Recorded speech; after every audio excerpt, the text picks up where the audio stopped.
Well, evening guys. It's early evening. I just got home. I don't know if you guys can tell, I got a little bit of sun today. Not a great day today. I stopped by Chris and Elliot's this morning though. They did get blades in for the Stinger XLs. So I'm gonna try, stop. Cat's rubbing up against my tripod.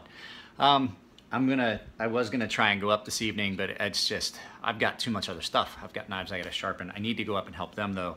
I stopped by, stuck my head in, and just wanted to let them know, you know, that I was still planning on helping them and stuff like that.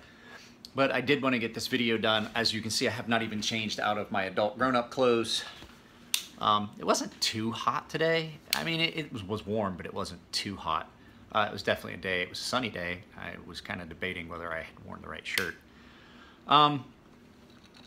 Oh, that Rask sold right at about noon, I want to say. It was just right around noon. Jesse put up a post. Pip Corona put up a post about that going up for sale. It was up for like 2 minutes. It was up for 2 minutes. I hadn't even gotten... He asked me if there had been any interest. I said, yeah, there's a couple people that had posted stuff on my YouTube comments, but you know, it was just like, hey, you know, I'll take it and stuff like that. Hadn't even gotten a chance to respond. He did an Instagram post. 2 minutes. 2 minutes that knife was for sale and somebody bought it. So sorry guys, it's gone. So they didn't even want me to sharpen it. It's going as is. So he sent me a shipping label. He emailed it to me earlier today. I have to print it out. My printer's not working. I gotta print that out at work, I think. But what I wanted to do before I get changed and start sharpening stuff, it's still really bright. As you can see, the sun is bouncing off that back wall. That's why we're doing this in here. It's really bright out, and I didn't want to sit and squint. You get some really good light because that back wall backlights everything, but then it's so bright that I squint. It's better to do it in here.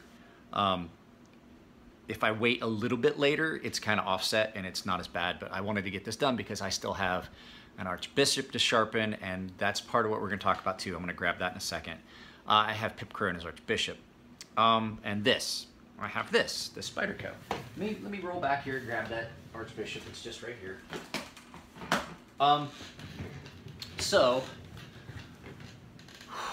just to touch base on something, Pip bought this gorgeous Maker's Choice Archbishop, and whoever owned it had done a really, really shallow angle. I mean, it's really, really slicey and thin edge on a wicked edge, and you could tell that it's a wicked edge. And I mean, but it's so thin.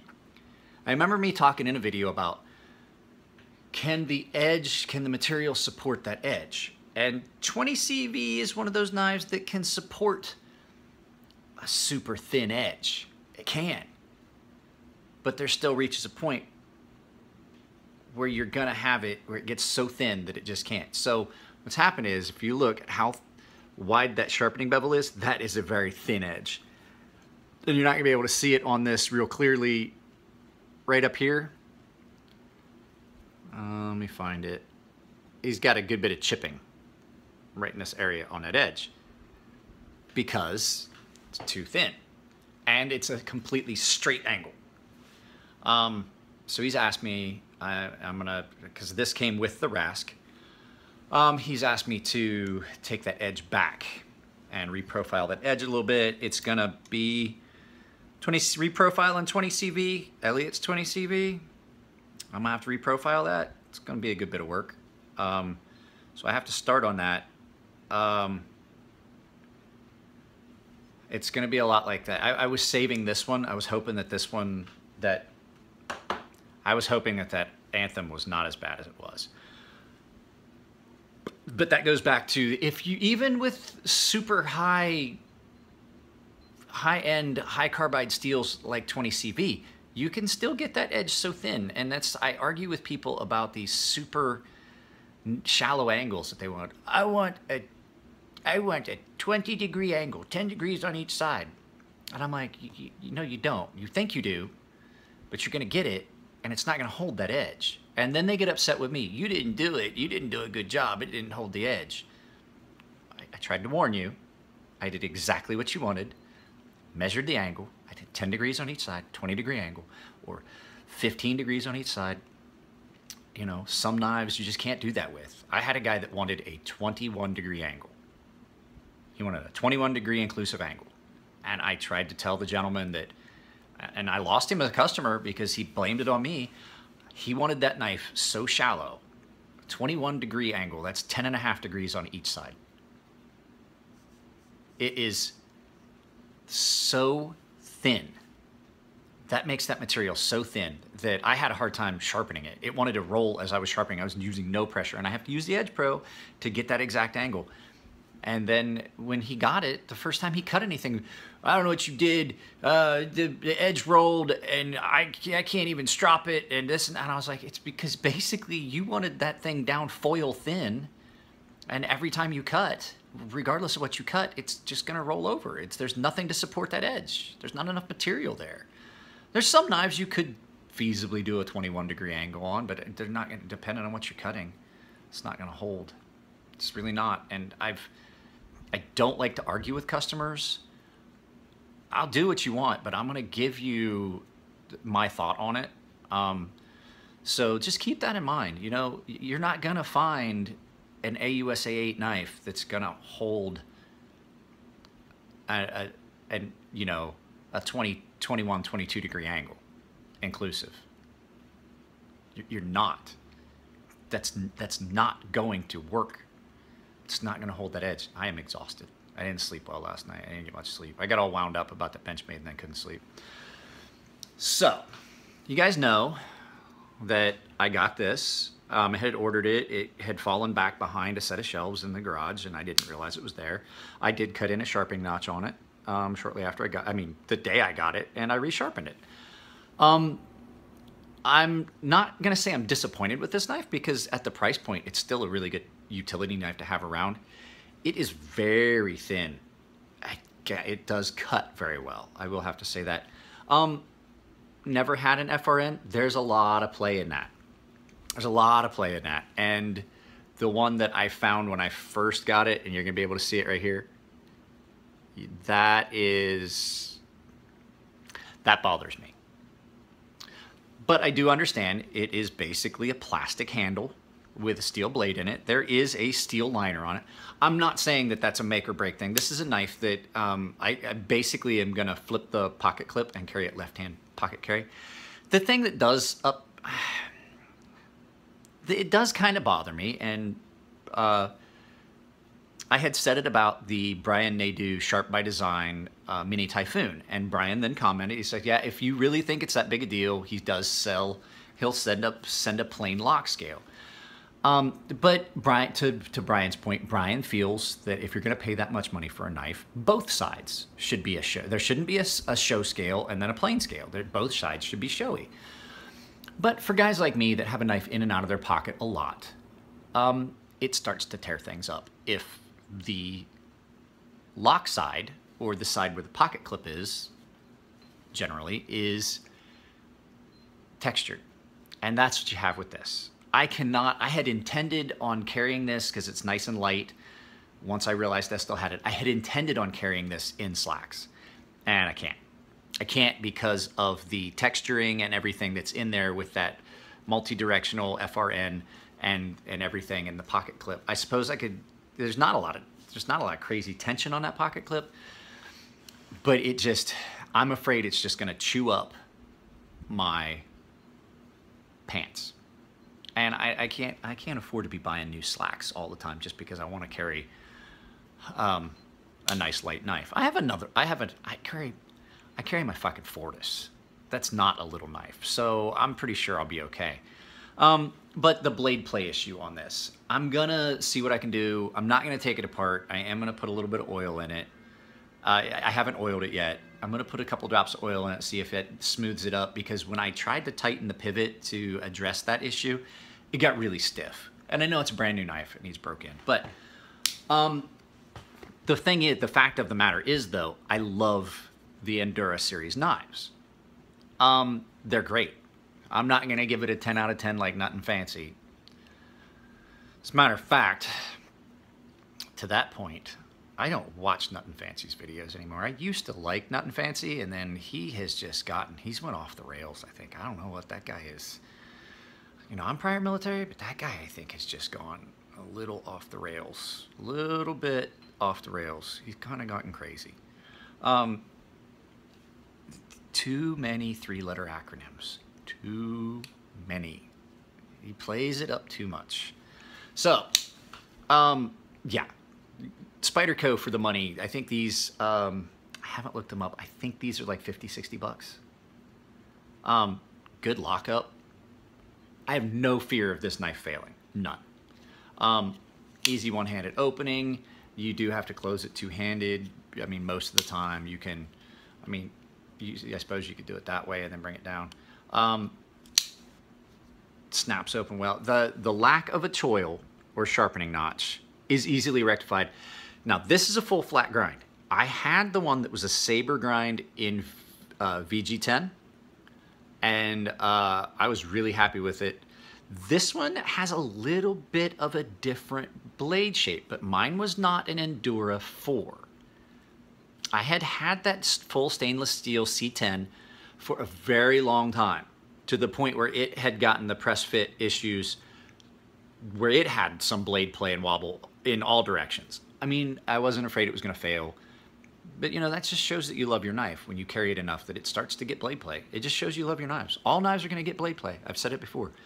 But it's a typical lockback, and it has the dent here. I can't the boiled dent. That's what they call it, the boiled dent.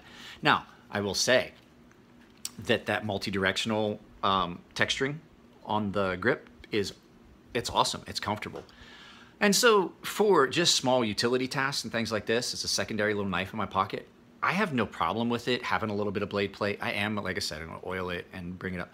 So this is one of the things I was gonna say. So these guys that say that N690 steel, it's garbage steel, it's crap steel. VG10, same fucking steel. And VG10 has been an awesome steel forever, and everybody has touted its merits and praised it. VG10's amazing, it's awesome. But then a couple people will say something about another steel that is basically the same fucking thing, and it's, oh, don't get a knife with N690, it's garbage, it's a budget garbage steel. And it's because they just sometimes don't know what the fuck they're talking about. It would be like somebody saying, oh, that knife's in fucking M390, that's amazing, but don't buy that one, it's 20 CV. I got news for you. They are the same.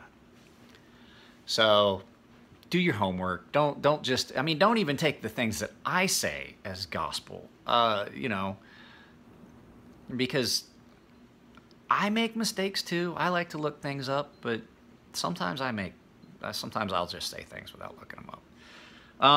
If I offended anyone with the Benchmade thing yesterday, I want to explicitly remind you guys that I am telling you that Anthem is a nice knife. I think it's a little overpriced, but the big deal is that the sharpening from Benchmade has gotten worse. That knife was not supposed. I had a guy who's like, well, that's why I don't buy a knife with a recurve. And I had to tell him in the comments, I was like, you weren't listening. That knife wasn't supposed to have a recurve.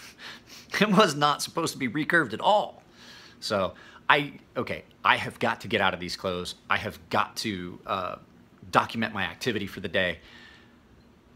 And I got to start sharpening knives, because if I don't get these knives sharpened, I have 5 more that'll be here soon. And I still have promised Chris and Elliot that I'm going to help them. And I really want to. I want to give them as much help as I can. I really want to see them get these knives out the door. So as soon as they get knives out the door, the sooner they can pay their bills.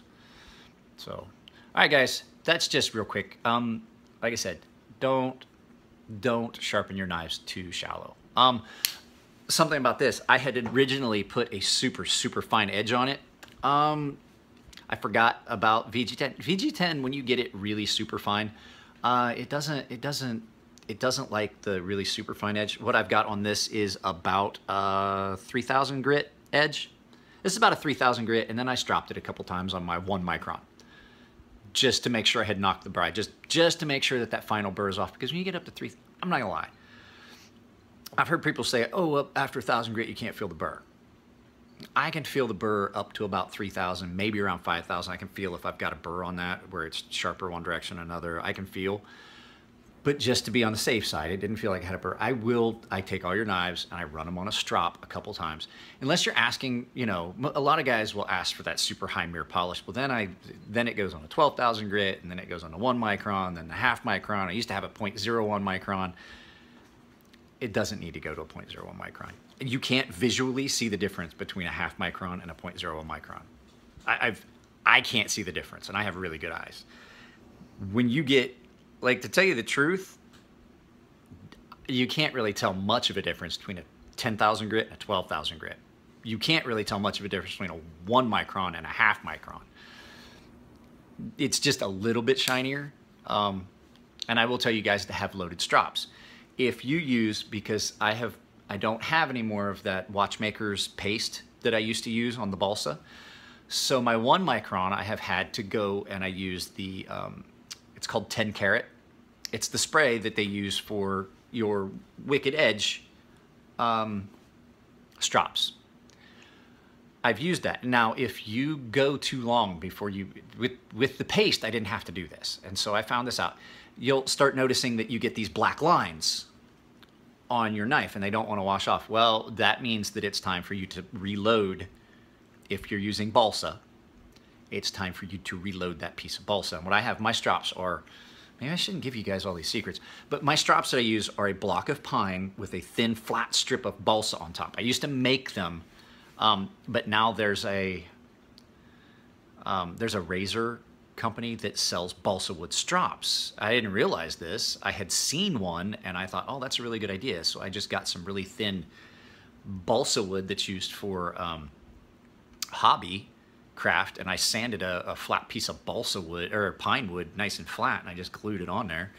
I will say that the ones that I bought have a tendency, when it gets hot, that the balsa wood wants to curl up. The ones I used hot glue and glued them on, and they stayed a lot better. But yeah, if you're using a balsa wood strop with that 10 carat and you notice that you're getting some black crap on your blade when you're stropping, it means it's time to put a new coat of the spray.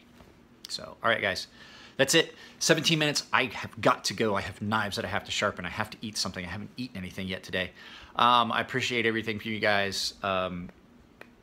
840 subscribers when I checked this morning. I haven't checked this afternoon. We'll see what's going on. Getting closer to the 900 mark. 900 marks. I'm thinking about announcing what we're going to do. How I have got it. It's going to be a question and answer thing. We're going to do question and answer. Whoever asks questions, we're going to do it after once we hit 1,000 subscribers, right? We're going to do a question and answer. I will put up a video that says that will be in this video.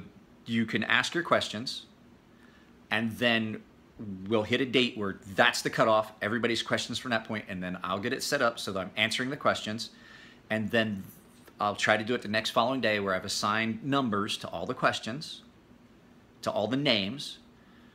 It's going to take a while, and I'll have to do it over a weekend, and then I will use a random number generator, and whoever's number pops up wins that tough.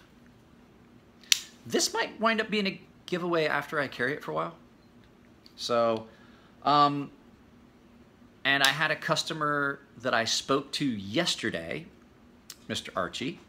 Had a nice conversation. I do talk to you guys. He called me to tell me that his knives got sent, left a message, and then sent me a text.